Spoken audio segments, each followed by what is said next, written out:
कि हम सब महिलाएं मिलकर इस सरकार को मजबूर करेंगी कि जो प्रजातंत्र के उसूल हैं, जो हमारे त्रिपुरा वासियों की मांग है, उस मांगों को पूरी तरीके से पूरा करेंगे और जल्द से जल्द पूरा करेंगे। आप महाराजा के साथ, वो महाराजा सिर्फ दिमाग से ही नहीं, टाइटल से ही नहीं, वो दिल से हैं, आपकी प्रजा के साथ हैं और वो उनको सशक्त आप कर सकती हैं इस प्रजातंत्र में। और मैं उम्मीद करती हूँ यहाँ से जब आप जाएंगे आप उनका पूरा समर्थन देंगे, उनका समर्थन बढ़ाएंगे।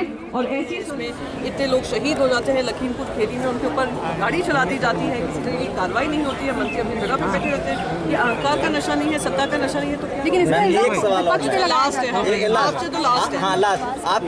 आपका पॉलिटिकल अलायंस रहा है सबसे लंबा बीजेपी से, आप शिवसेना में आप कैसे आकलन करते हैं बीजेपी जो अनडेमोक्रेटिक? आपके मन में अभी भी सवाल है? मेरे में नहीं, आप बेहतर जानते होंगे क्योंकि आपकी पार्टी लंबे समय तक अलायंस में रही है। जानती हूँ या नहीं जानती हूँ, पर इंडियन होने के नाते पॉलिटिकल पार्टी में नहीं भी होती, मैं कहती इट इज अनडेमोक्रेटिक। उम्मीद करती हूँ आप सब भी हिम्मत जुटाकर बीजेपी और बिहाइंड द आरएसएस की वजह से। सवाल ये था ना कैसे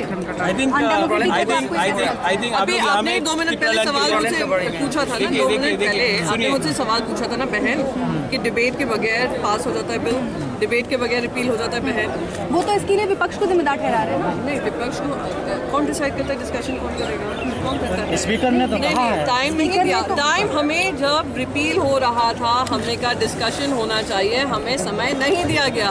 थोड़ा पार्लियामेंट्री प्रोसीजर अगर समझेंगे आपको हर एक चीज़ जो पास हुई है वो समझ में आने लग जाएगी किस तरीके से अंतिम 26 नए बिल लेके आने वाले हैं वो 27 तो वो भी इस तरह विपक्ष से ना लेना एक ना देना दो।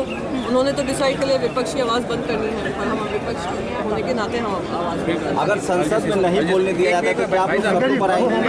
भाई साहब देखिए यहाँ में जंतर मंतर में हम लोग 5000 किलोमीटर दूर से आए हैं। एक नॉर्थ ईस्ट का एक छोटा राज्य है, शायद आपके माइंड फ्रेम में नहीं होगा, लेकिन त्रिपुरा भी हिंदुस्तान का एक अंग है। आप सुनिए मेरा बात।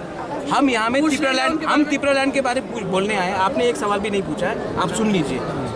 आज अगर हमने एक नॉर्थ ईस्ट का एक छोटा राज्य एक संवैधानिक अधिकार मांगता है तो बहुत लोग मीडिया में ही कहते हैं देशद्रोही है। नहीं, क्या चाहते हैं आप? जैसे कि आप मीडिया के लिए नहीं बोलते हैं, बहुत लोग पॉलिटिकल पार्टीज के लिए भी नहीं बोलते हैं। हमारा यहाँ में आज डिमांड है कि अंडर आर्टिकल कॉन्स्टिट्यूशन 2 और 3 हमें एक सेपरेट राज्य चाहिए ऑफ त्रिपुरालैंड, ग्रेटर त्रिपुरालैंड। इस बात को भी आप हाईलाइट कीजिए। दिल्ली के बाहर भी बहुत बड़ा इंडिया है और उसको भी आपको थोड़ा सा समझना और सुनना चाहिए। थैंक यू, धन्यवाद।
चाहिए